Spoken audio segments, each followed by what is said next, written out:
Hey, welcome to Planet Mark, and today we've got a full review of the new Lion King, the live action 2019 version of the Lion King. I'm going to be looking at different plot points, what they added into the film, character development, and most importantly, is it as good as or even better than the original?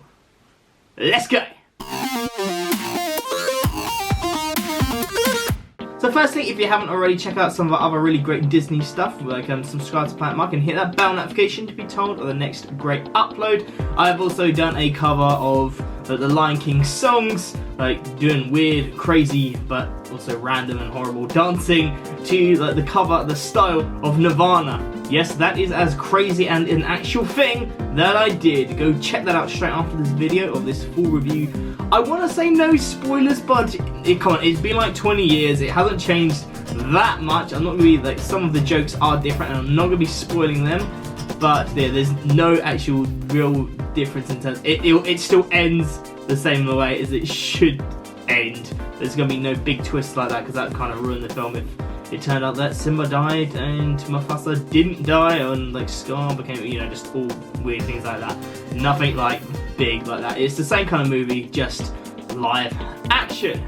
One of the things that I did have like issues with like the Beauty and the Beast and what people have said about the Aladdin remake is they add different plot points. Like I think the genie in Aladdin had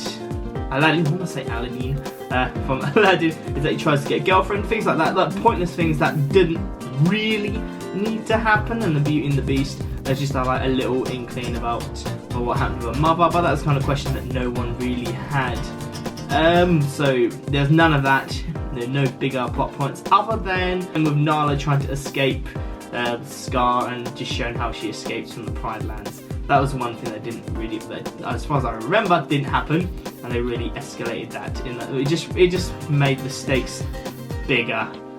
And in terms of like new material, like new songs, there's only one new song, Spirit, and it didn't go on for too long, and it fit the song. It fit like the whole Lion King-esque. It wasn't nearly as memorable as classic as some of the others, like Hakuna Matata or The Circle of Life, but it still fit. Whereas in The Beauty and the Beast, I didn't think the songs there, the new songs, really fit or needed to be said or put into them. And now, in terms of the actual songs themselves, Circle of Life, I thought personally was just as good as the original. I just can't wait to be king. Other than Simba, some bits of Simba, him singing like the kid, kind of annoyed me a little bit, but that was pretty much as good as the original. Be prepared that I much preferred this version, because instead of it being like a proper song, it was more just like a big speech to really build it and showed Scar being actually properly evil this time, which character development I will come on to. But yeah, it showed him being properly even. I, if anything, preferred this version, because one of the big things of Disney is like they're trying to be all really PC now, and there's been rumours, I don't know whether it's Israel, but they were saying like Be Prepared has been taken away, like been taken out some like re-releases because it's, people saying it's like a Nazi call to arms or something, and I'm glad that they kept it in and they made it a bit more evil, but they kept it in because it can't, you know, it's the original and it still is an original song. And also for Lady and the Tramp, they're completely getting rid of the Siamese Cat song, so I was quite surprised and relieved, I'll say, that they kept this song in. Hakuna Matata did not like this version. That mostly comes down to Timon. I will get to him in a bit, but some of the singing just didn't fit. It kind of felt like the original.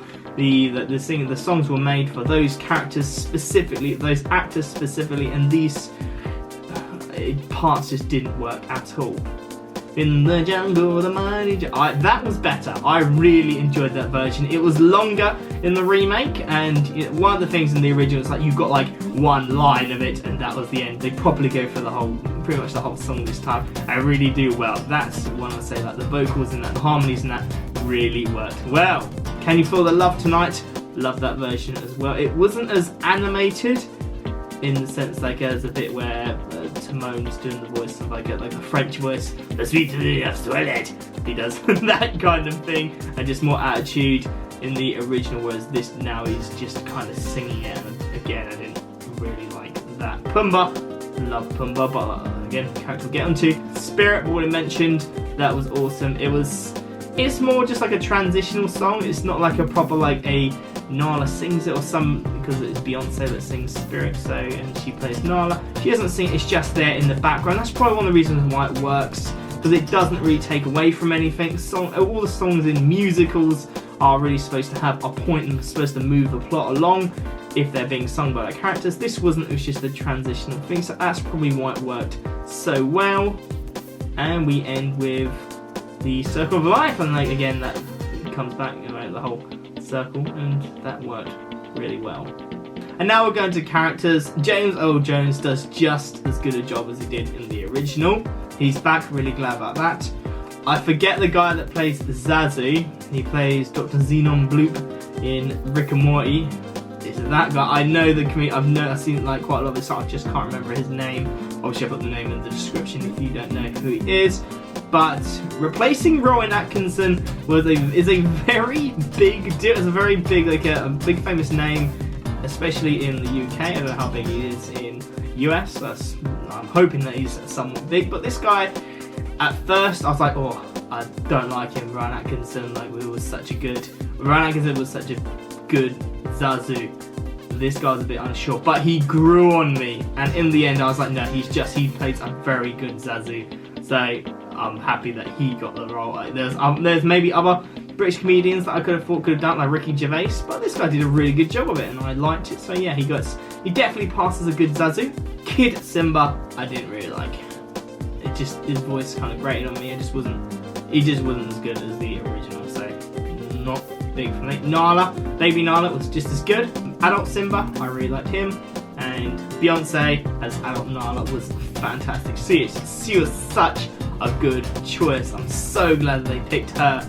She really gave it some good attitude as well. She really made Nala into her own, so she really developed that character and made her into a strong female character, and I liked that because I didn't really get that from the original, but she really brought that to life, so loved that version. Beyonce really brought it home for me, for Nala. Now, Scar.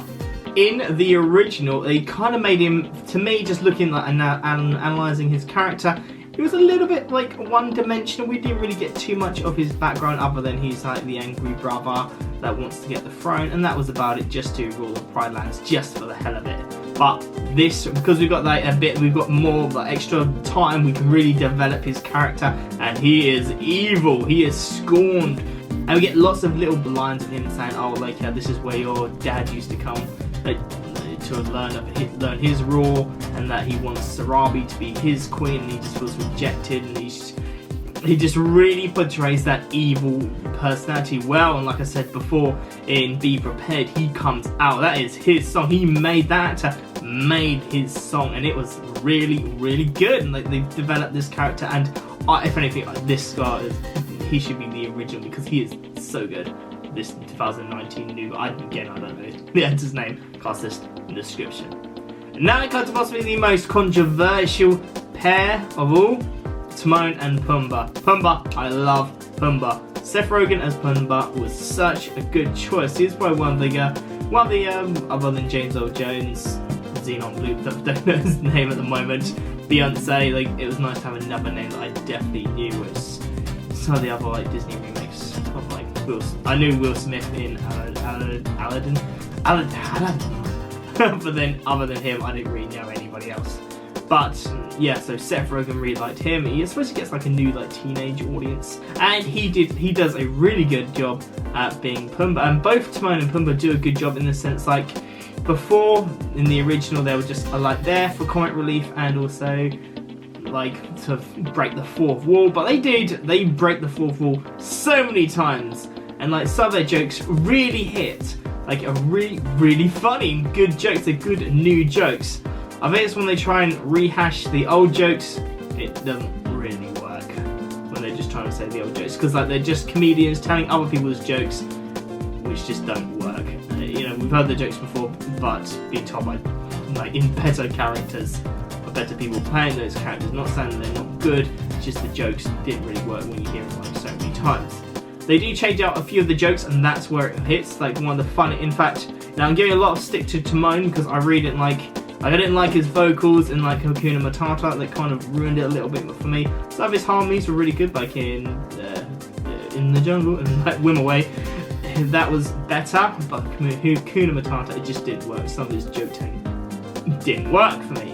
I don't know why they chose here. They changed him from like a sleazy kind of Brooklyn con man kind of accent to this kind of just really dry humour. It just didn't work for me. It didn't work for me at all. But then again, one of the funniest lines is like, I really don't want to say it because that's probably the only big spoiler. It's a really funny bit, and Timon says it like the bit that in the original was like you can be a big pig too. That bit, that just when you watch the film, anyone watches the film, you know what bit I'm talking about. It's like a really good crossover bit, like but it's just so funny. That was the bit where I was properly laughing out loud in the cinema because it's such a weird part of the film.